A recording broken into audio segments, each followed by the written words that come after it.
Togo Info, le Togo à votre portée.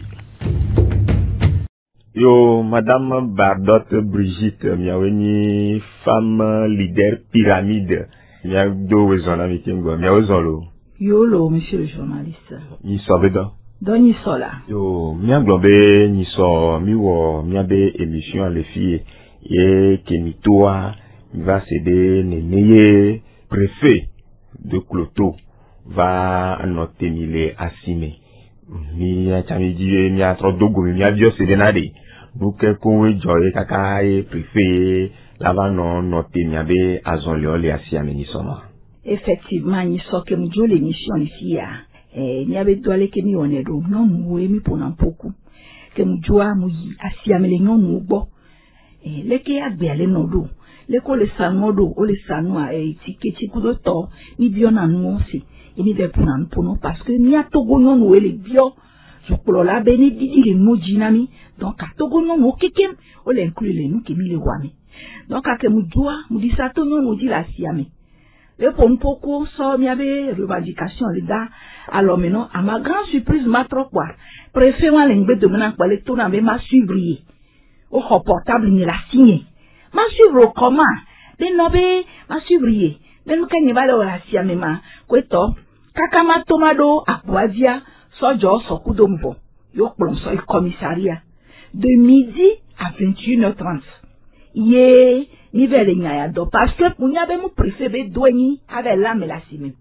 Préfet a mouni anti-grat benyo, mouni commissaire benyo, mouni police benyo la ben no leamu et encore et droit de femme les atiteko be avec violenté non la simi. Alors atona non abe mu koloya, yemunya e doke ni doke benyo do ne bene wole mu yamu. Ye baba lem la simo. Et comme ni be e mu ke mi le wa, elle est légitime. Ni le biobe no didi le essence a dynami péage de kayone podo asimi ale kasi amele doa agbiamunya le sona non no e tiketi e taxe kuto nuwa wa bonawe wa dagaro gajina mi ason nemi le bio ne benu ne même tocha préfet la tona be o alola don me le roda be o be amele la simi le pompoade bene ovoire bene ba boyelo préfet la ba plomi commissariat ano tona be ye nyabe nyengana so kaka lome be o le suivre nye so lome kaka ba korisi ke nye ba do balia mea be yo est-ce que criminel nia mu fifia mu banduya mo dengbanu de alo mu kemo e be le jimo alo le jim daresa préfet be do nyi be ba jo le préfecture aba no leme la sinia mu le normalo aba professeur daro commissariat kaka 21h30 kengba ma ba jo aba no ya home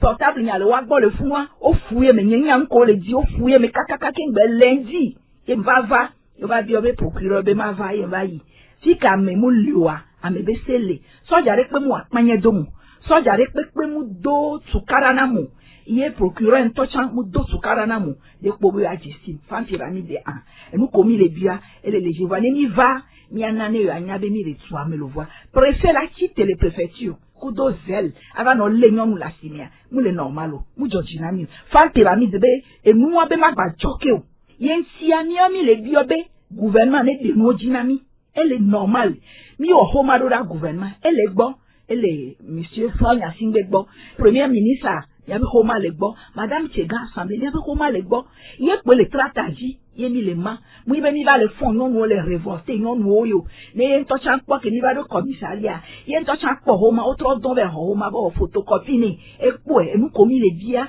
ye en to chan eleme no dagare gajina mo e chala hoe mu kala ba ni be baba no le nyon la sine be ne ba yi commissariat e fim fia amo le dumele si ele sinsie le onu la telewe ne donga bebe ya wa no do soja ba wune e baba no le siansi mi nyon la ba no popo no de mudia baba no le nyon violence aux femmes be mi gbe aba joke o yo miano miabe eji ne jeme mi pobe avuya nya keke mi ba vuye ne premier ministre allo so président Ford di kaka ba kore président de l'assemblée dia ne gome o daside enyayo di onu 3 mi kare di Togo vi de ka le pema poto voade préfet a donné le souhait politique et ni le woma. Oh, quand fla pali me be préfet a, e je si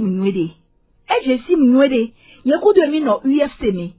mi milité.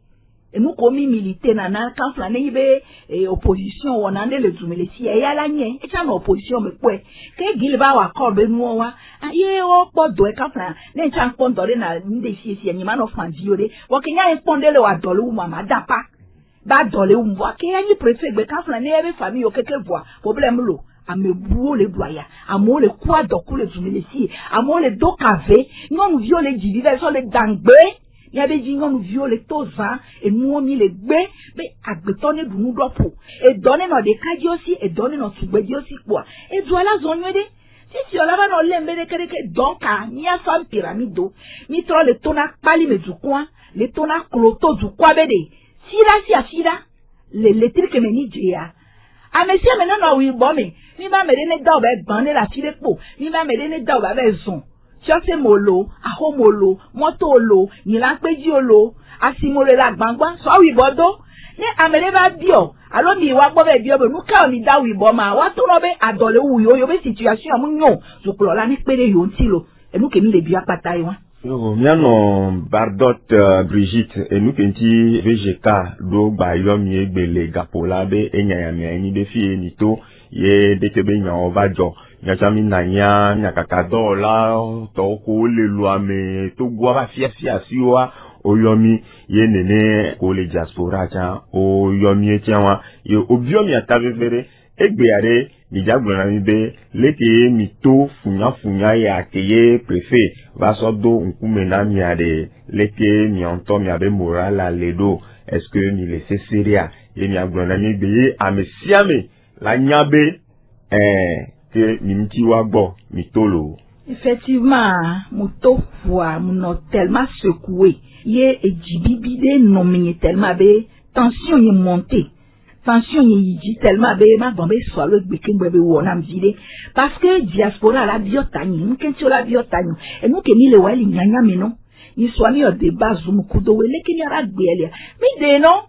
wa ba mo le siye. Wa chombe parents le siye. Ne eduya nyegbe. Et on a violé les domés, les bolets hobbies et le gomme. On a quand flan retraité ou le hobby d'or ou avec gars. O dagare gajina moko towa. Quand flan non lening on a eu la sonde roda. Wane munyoa, wachola no so garoda. Parce que adowa me ale se on dit. Ye obe diaspora la biotani. Togo viola biotani parce que nous kemi le wa. Femme leader minya mesia be jesini. Ye o la biotani. Donc am le diobe et nous ya nengi nous jona. Mba jokeo. Wa adomano wa mere kwa préfère la ba kulu bec na nyon wo bon ba ponupo ni do la ponupo e nu ya nyama bi ogbe ke ngba ba dole wu mode ni mu ni syndicat femme pyramide wa to go be nyon wo keke bole da para gouvernement be adole wu yo lo yo be di npo dole wo wa di nu oji poto yin mu mi lo donc a préfère mu pomo la ba no lem la sime be ma pro edo a portable ni la signe aba no gbon be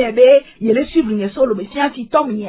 alors mon bandéa, alors mon bla tout va les y a le suivre na nous kéo, nous les normalo, nous Georgina me crie le canton, ma bajoki. Vode, ne préfet lo de te la simede, ni se do va justice, n'y a qu'à procureur blonami. Ne ma blanchiade, si que a me moulewa, a me bese, le fou. Ni mateva dajiro procureur si be procureur violenté mlo alo e wasukaraku même commissaire antochan amede pe mo sukaraku mu sojare pe mo sukaraku mu e préfet ye pe o zebe ado vonvon avoir nyame ke nyam ke be nyimolewa procureur akeni ya lokpo be bi obo fan pyramide yo ajesini ne mi va paliamea ni anane yo chan yo anyabena ni le tuami na mede ngba e so mbebe de so wo kumiolo yenti pe damero rambeo ya pomlo donc a ke mba sisia no da cinema jo ya home wa supportable nya na mlo ne ne be ba yiwa ke procureur ngbona nve ke mi le wa mle semo o procureur mate glome mu ke mi la mle se doa e po trata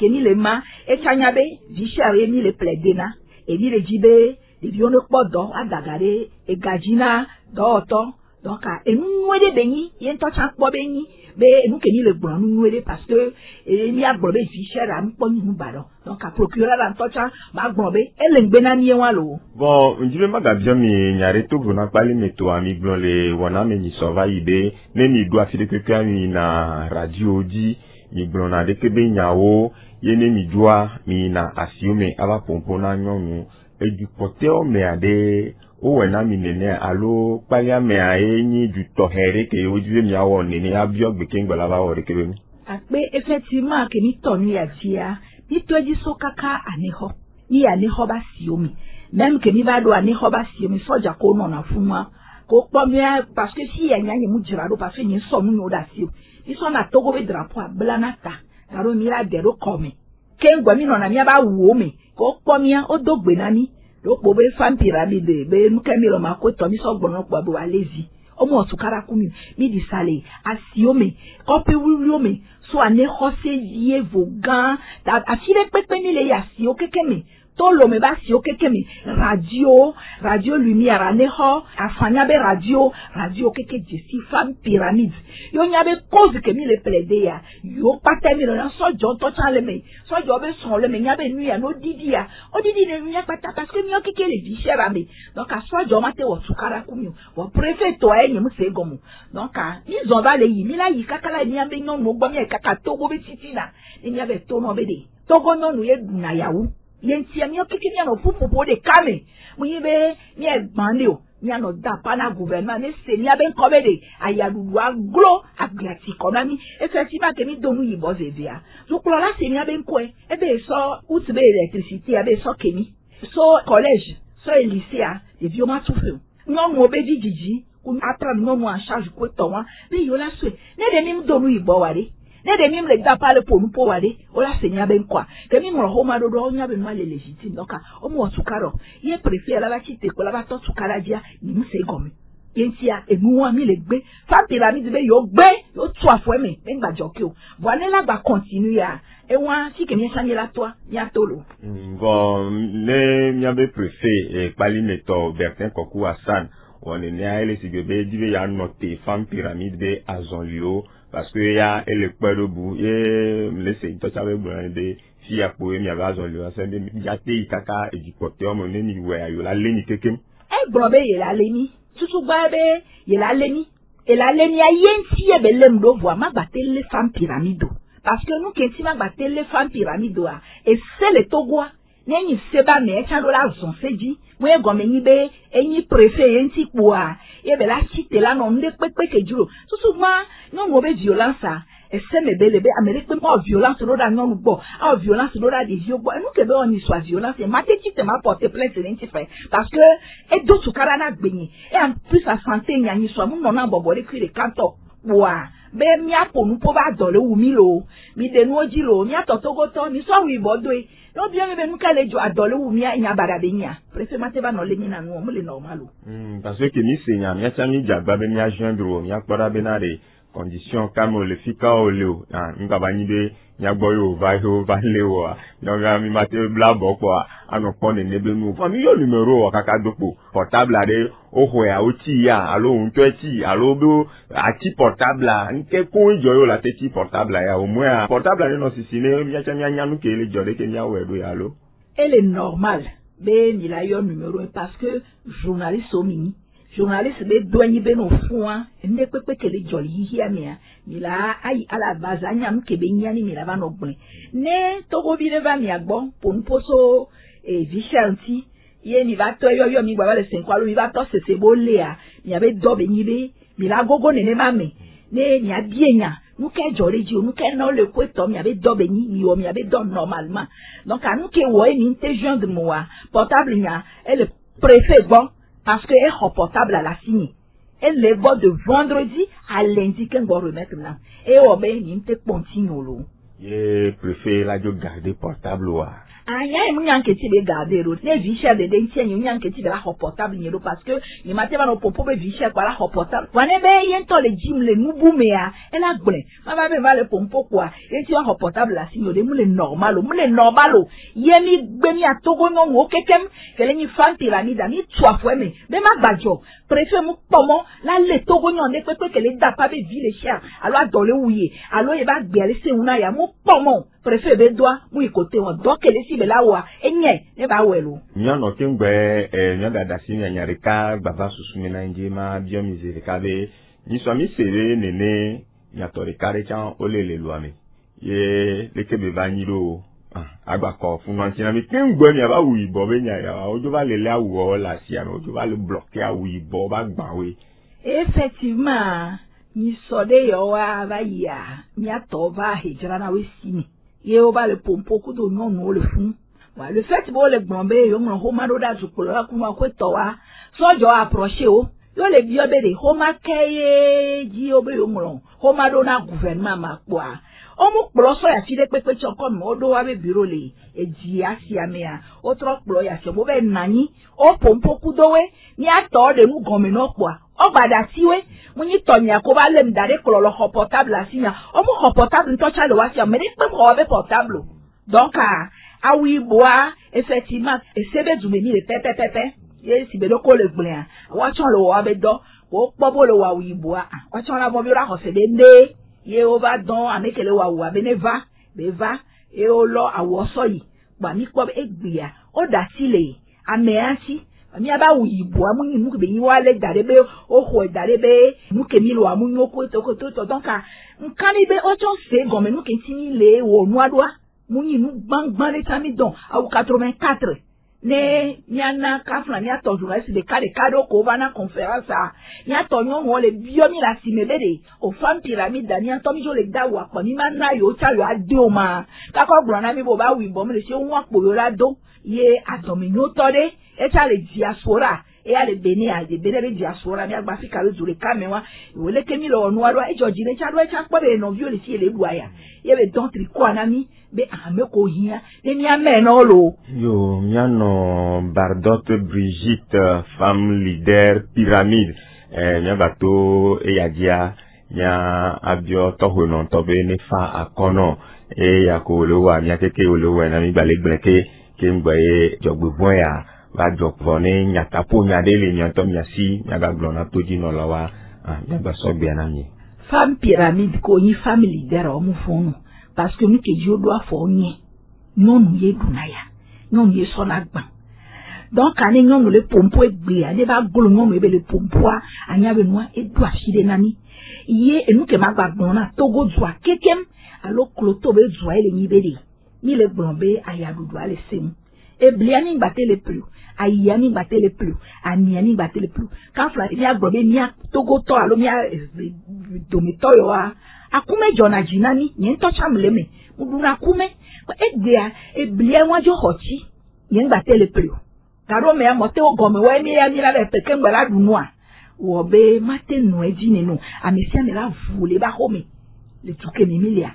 yensia mutro le exhorter amesia me kroto akekem sele ke ma gbele no ni so abe ni kotole mi abe manifadi ego me ni abe nu popopo azibe chaque vendredi de ce mois d'octobre ni le biobe go nu ke mi sani kpo mi late wa yewa ni le bioba mesia me da wibo ahomolo asigomo na iro kekeji olo modi olo ehumolo asimolo fiose me yo nyila peji asire pepe proto dua keke togo dua kekia ni no nu ibo me ni nera gbodi kokokoko a journaliste la remarquer la be o nka joye ni da wibo adole wumi enu asi amele se unami ni ngba tele pele le dunu ko to yin ti ni le biobe gouvernement ni pede ni ati ba de ngoji na ni lo egbekem so le dati na kloto zwa ya lo wa no gbe na ni sesede ni mu ke mi le wa mi o ke mi le bua e ba su mi o ke kin si lo ape na o chan lo